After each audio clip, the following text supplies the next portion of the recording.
I want to welcome you to Dream Chasers Radio with me, your host, Yaya Diamond. What's up, peoples? How you doing? It's a great day. Yes, it's a great day. And we have the author's edition going on right now. We have an amazing author, and he has written a book called The Treasure of Sakari. I hope I said that right, Gospel. And his name is Randall. He just wants to be called Randall. But I like his last name too. But we're just going to leave it at that because I don't know. I don't know. But I know his book is amazing. Welcome to the show. Thank you. Glad to be here. Oh, it's such a pleasure to have you. So tell us about yourself.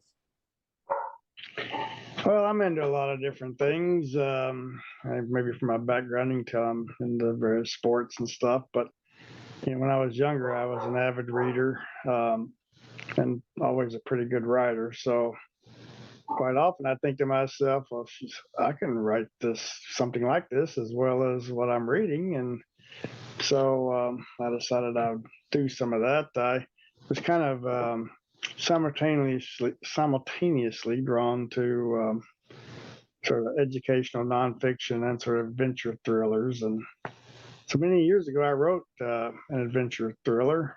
And it was a book. It had a beginning, a middle, and an end, and with some really good parts and maybe some not so good parts. And not knowing what I was doing at all, I sent it to a publisher, and it almost got published, but ultimately wasn't. And then I kind of put it aside, and I got busy with life and work, and there's always a hole there, knowing that I could do that sort of thing and not doing it. So, I try to fill that hole with writing in my various leadership positions as I went through my career, but finally, I decided to get back into it, and I wrote a nonfiction book that won some publisher awards, and then I finally wrote this book, Treasure of the Sakari Gospel, and pretty proud of it. That's so cool. I like that you didn't give up. What really motivated you? I mean, there had to be something that made you pick that back up or even pick up a pen to write again. Well, like I said, I'd written some nonfiction before, some of that with a religious bent, and I'd read a lot about religious history and maybe particularly a lot of the biblical archaeology that's going on right now. Mhm. And these I kind of looked up these biblical archaeologists because they're finding new things, and they're sort of testing old opinions, old theories, and specifically maybe some church doctrine. So I decided that maybe I could do something, kind of combine a Dan Brown sort of religious element with a sort of psychological, psychotic Patterson Cross novel, and with a little bit of archaeology, Indiana Jones maybe in the middle of it, and decided to put that in an adventure thriller format, and so that's what I've done. I mean, so many people know so little about the history of whatever their church is, whether it's Catholic, Protestant, Judaism, Sunni, Shia. I mean, all they really know is what their sort of religious leaders, church leaders tell them. And so my primary hero is sort of the opposite of that. He questions everything. He's formed his beliefs based on what he's read, what he's seen through his sort of archaeological adventures, and he's basically very similar to some of the people I would read about, and except with more of an adventurous slant to him. So again, he would read. He is based off of the way it was 2,000 years ago, and that's kind of the way it is now. So you're sharing the beliefs in the book? Yeah, I mean, some of these beliefs are mine, some of them aren't, but it's consistent with the way these people think, the way these sort of new religious historians, archaeologists think. So, I mean, they're very knowledgeable about the latest archaeological finds. They again, are very educated on the way people were writing about these things 2,000 years ago or 1900 years ago, not the way it is today.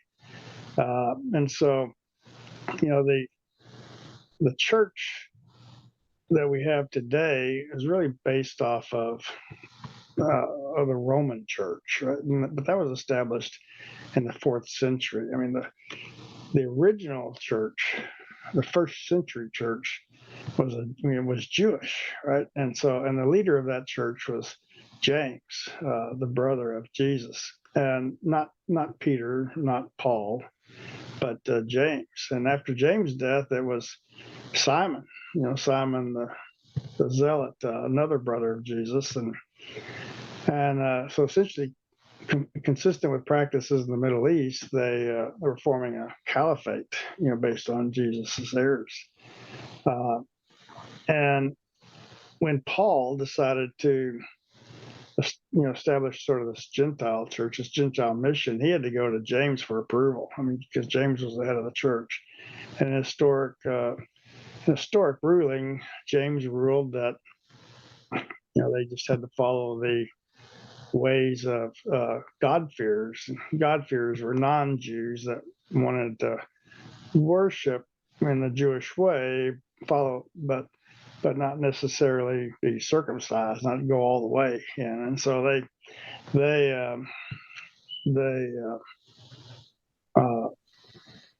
basically, they became Jews then, according to Old Testament law. And so really all Christians today are sort of, Jewish wannabes to some extent. And then when the Roman Church was founded, again, it was Roman, not Jewish. And therefore, some of those Jewish roots had to be severed. And the reason why Peter and Paul are so revered and all that is because they were the only ones that ever went to Rome. So anyway, again, some of this all I agree with. Some of it is just consistent with the hero that I chose for this book. That's so cool. That's so cool. Some of the Palestinian elements in this book are right out of the current headlines. Is that coincidental? Well, I wanted a number of competing groups for the subject treasure in the book, and involving the Palestinians only made sense because a lot of this book occurs in that area, Israel and Jordan and so on. And so I tried to treat them with the respect I tried to treat them with respect, and I tried to represent their beliefs objectively. Their leader is very intelligent and effective leader. He's driven by revenge of family loss. So many of them are, and and though the current Palestinians aren't descendants from the Philistines of old and all, the same sort of conflicts been going on in the area for 3,000 years. And in my book, again, my hero says it's been going on for 3,000 years, and it's not going to stop anytime soon. As we can see with the current headlines, I guess we'll see what happens from there. Yeah, definitely. You believe you're balanced on these religious views? I mean, they're all different. Well, the book is written from a whole lot of different perspectives, and I'm very comfortable writing from different perspectives. So it has multiple points of view, and so whenever I'm in a different perspective, I am in that perspective. So I'm able to compartmentalize. I'm able to separate, and then I reference these different point of views the way that I think they would be thought about, the way they'd be represented. Without any kind of bias. And so even the most violent justify their positions and some sort of rationalization, some sort of logic. And and all of these different groups have motivations that make perfect sense to them. So I try to bring out that sort of logic and that sort of sense. Again, the Catholic Church, Judaism, Islam, they all worship the same God of Abraham, and they all have their extremist fringes, but they're all working very different ways to get to heaven. So, Yeah, definitely. Okay, so the treasure that is in question is the Copper Scroll treasure. Tell me about that Copper Scroll. Don't forget to follow us on YouTube and Instagram. Thank you for watching. Have you ever heard of the Dead Sea Scrolls? Right? Because Yes. the Copper Scroll was one of the Dead Sea Scrolls, and probably one of the Ah, oddest of the Dead Sea Scrolls. Most of them are written on papyrus or some sort of animal skin or something, but this was written on copper. It was found in 1952 along a lot of other Dead Sea Scrolls, and it was found in the I think it was the 15th scroll found in the third cave. So it was given the name like 3Q15, meaning like cave 3 in Qumran, and the 15th scroll is found in something obscure. But it was copper, and copper was very valuable, so they knew it had to be something special. But it was all encrusted and corroded and very flimsy. So they couldn't, not only could they not see anything, they couldn't open the scroll without damaging it. So they finally figured, like 3 years later, finally figured out that if they used a very fine saw, they could cut it up into pieces. And so that's what they did. I think they cut each section up into about 23 pieces. And then, so basically they unrolled it by cutting it into pieces, putting them side by side.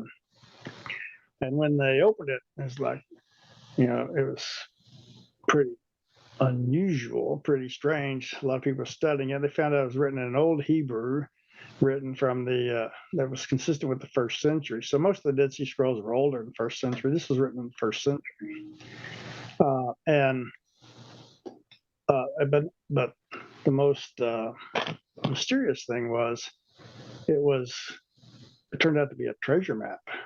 And so there were 64 locations where treasure was hidden, and all kinds of gold, silver, jewelry, perfumes, robes, all kinds of valuables, and each one of them had detailed directions associated with them. So it basically say, go to this place, take so many steps, dig here for all this gold or silver or perfume or whatever. So the treasure map, very clear treasure map, except it wasn't very clear because the clues were written in a way that you'd have to know a whole lot about the reader. You'd have to basically it was written in such a way as like, go to where the barn used to be, then turn right and go to where Aaron and Miriam were married, and then dig here. I mean, so you'd have to know where the barn was. You have to know where Aaron and Miriam got married. It's all this kind of obscure clues. And but if you add up all the treasure, it's on the order of $1.5 billion, $3 billion just on its face value, and maybe even as much as 15 billion when you get in sort of its intrinsic value. And so some people thought it was temple treasure, first temple treasure. Some thought it was second temple treasure. Some people thought it was Egyptian treasure. There's all these different theories. But what it amounts to is there's this massive treasure and not one piece has ever been found. So in my book, I established a connection to a second document, the Lost Gospel. And when you combine the two, then you start deciphering the code. wow. Wow. Okay. Wow. Wow. That's like wow. That's so detailed. How did you come up with your characters? I mean, and how do they interact with each other? Well, I mean, like I said before, I really got into these sort of religious, biblical sort of archaeologists. And so the main character is one of them, an archaeologist, and with his, again, very established beliefs that aren't necessarily mainstream. And then, of course, someone needed to bring him this lost gospel. And so I brought in an old college girlfriend. And then, I needed the various conflicts. So I brought in a group that wanted to suppress anything that would throw doubt on, official doctrine. And again, since there was a psychotic killer involved, I had to have a detective, and since the book takes place in various places, including Israel and Jordan, then I brought in a Palestinian group and Jordanian secret police and the Israeli police, and so there's quite a number of perspectives that all get weaved together over time in the book. But I'm quite proud of the sort of the tapestry that resulted from all the different threads of the story I put together.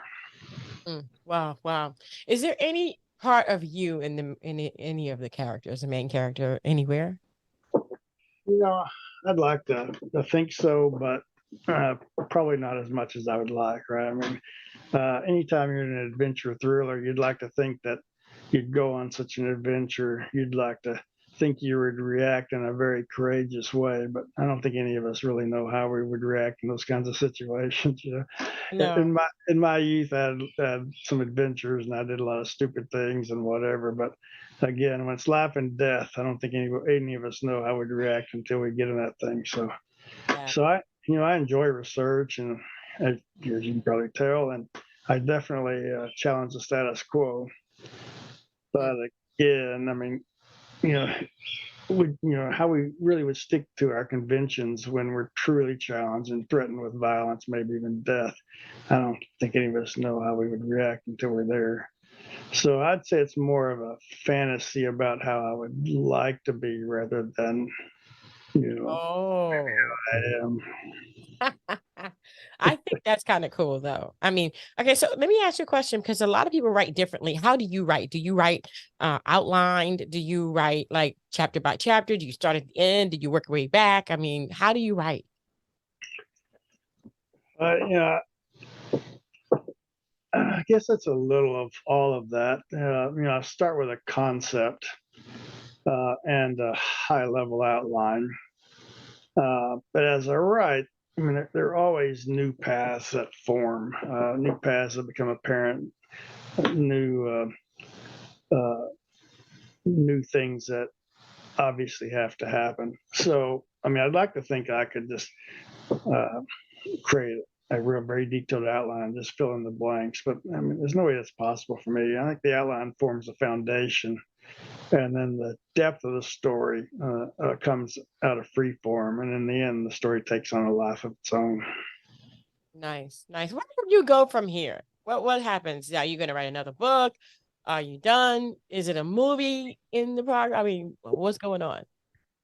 Well, I actually think it would make a pretty decent movie. I mean, and the way I've written it's written like a movie would be written, and I think. But right now, I'm just working on and so I think we'll pursue that as the opportunity arises. But right now, I'm working on a sequel with many of the same characters, and now central to that story is a sort of recent archaeological discovery that contains a prophecy associated with the apocalypse, and it Wow. so it leverages a lot of first century research and so on, first century activities, and it revolves around a conflict between the Apostle Paul and the 12 disciples of Jesus. I mean, because there was